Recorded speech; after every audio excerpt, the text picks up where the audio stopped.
I was never, I suppose, a storyteller for children, except when my daughter was small. And I used to make up stories, the way my father made up stories, the way my mother made up stories.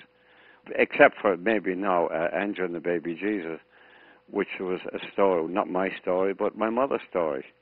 Because when we were small, she used to tell us stories in Ireland, and Andrew and the Baby Jesus was one of them. It's a true story, and it was verified by her sister, my Aunt Aggie, who would gladly shoot down anything my mother said. So this is a story that was embedded in my head. When I became a teacher then, I largely turned everything into a story. I believe in the story. Even if you were teaching the history or the development of the noun or the dangling participle, I always thought you should begin with once upon a time. I hope people would enjoy whatever I do.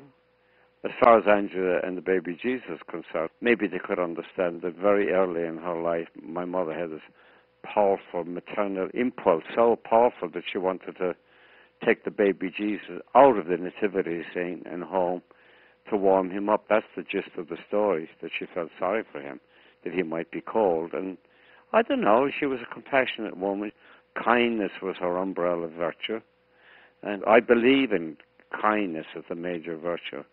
And if that comes across, fine. Except I don't want small children running around to churches and liberating the Baby Jesus all over New York or wherever they read the story.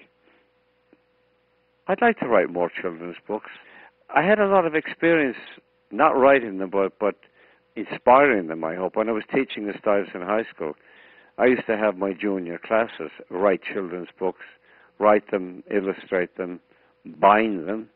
I think some of them were published later on. I've lost track with some of the kids who had their children's books published, but that was my major relationship with children's books. When I grew up in Ireland, we didn't have any books, never mind children's books. It wasn't until later, until I began teaching, I heard of Dr. Seuss and so on, and Mother Goose, and Grimm's Fairy Tales.